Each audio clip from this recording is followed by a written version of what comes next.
everyone. We are here today for the grand unveiling of my second set of Spoonflower swatches.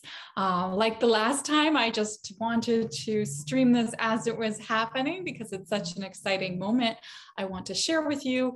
But first, for the tip of the day.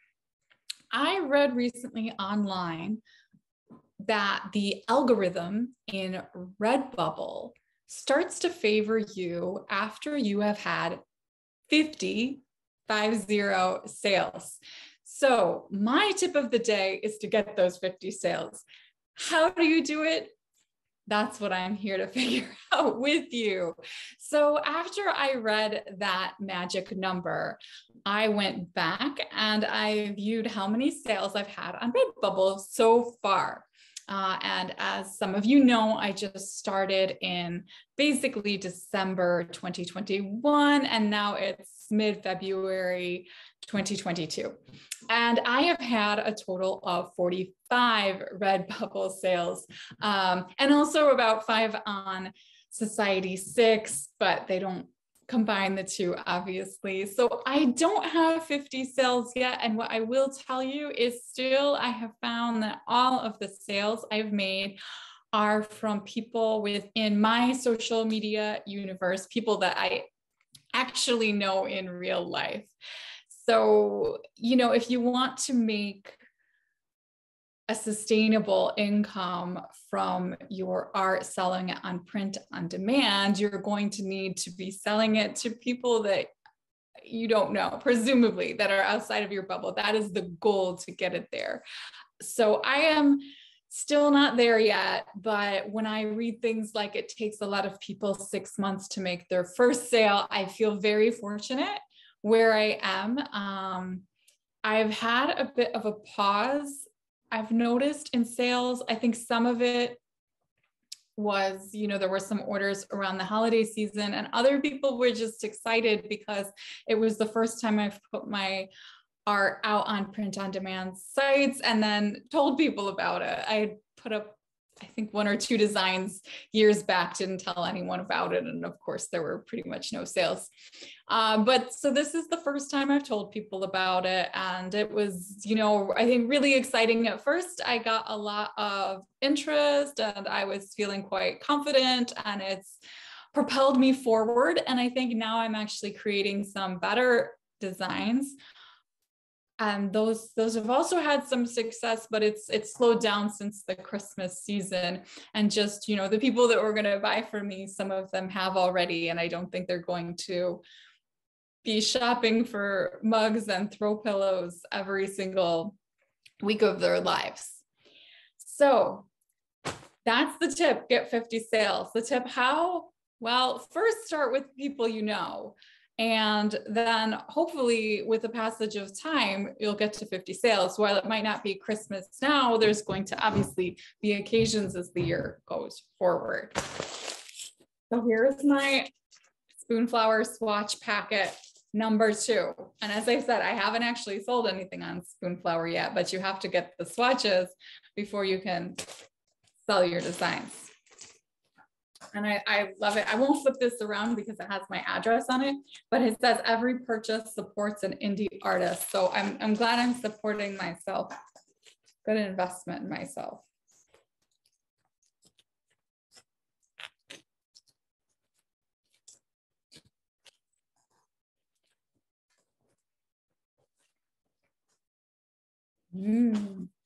So here we're going to see some of my kind of older designs that just didn't fit in the first 30.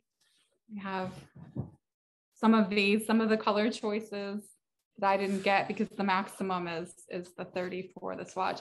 And then there's some of the newer designs here, like my space design.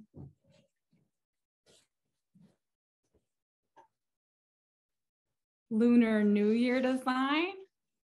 And I think I like the sizing on that. You know, some of the thing is you're going to, and I know here you're actually not even seeing the full tiger, but you're going to need to decide on the spacing of your design, whether to have it, the sizing, excuse me, whether you want to have little tiny things or bigger things. And it's probably going to depend on the project people are doing.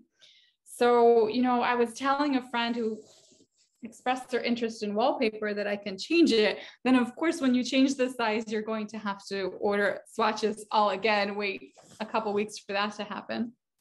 And get it again. Ooh, Sasquatch pattern. I've got this camping Sasquatch with some periwinkles because the Pantone color of the year is very Perry. And there was a challenge, which then inspired me, how can I think outside the box and do that? And I decided to put some periwinkle flowers, put the very Perry color in the background and do it with a Sasquatch with, camping gear, some binoculars, pine cones.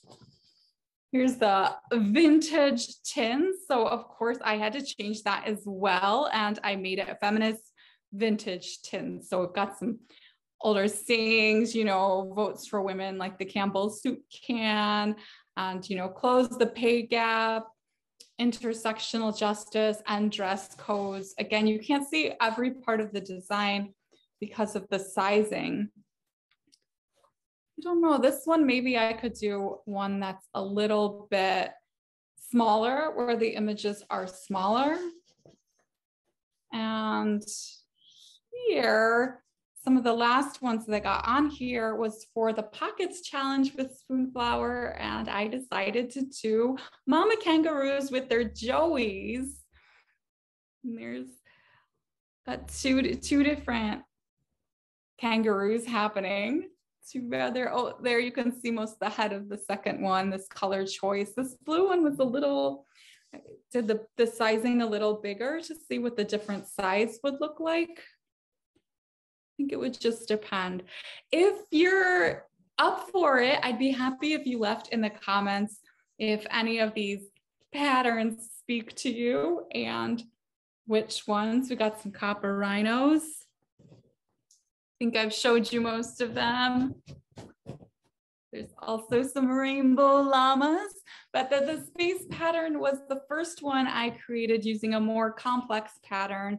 Still, however, in Photoshop, as I mentioned in the last class, I have signed up for Bonnie Christine's immersion course as of yesterday. So I will be learning all about vectorizing. I had experimented with it a tad.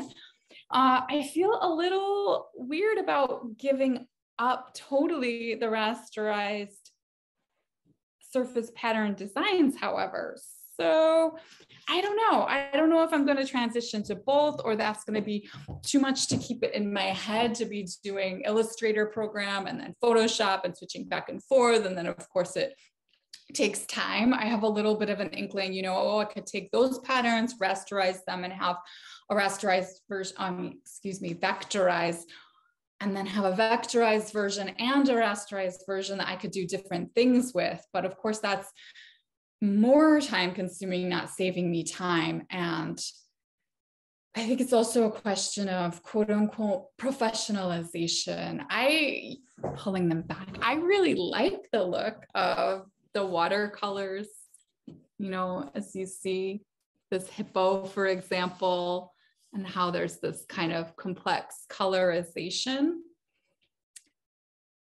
And so, I feel like in some ways it's part of my burgeoning signature style for my patterns. At the same time, I know if I want to expand this into something more, a lot of people are going to be looking for those vectorized patterns made in Illustrators. So it doesn't hurt, I suppose, to learn both and then decide how to go from there.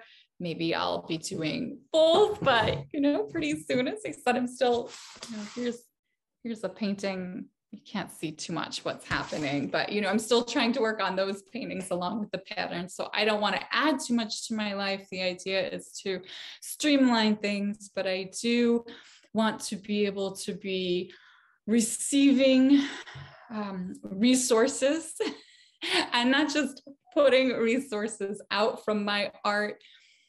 I've been listening some books on wealth consciousness.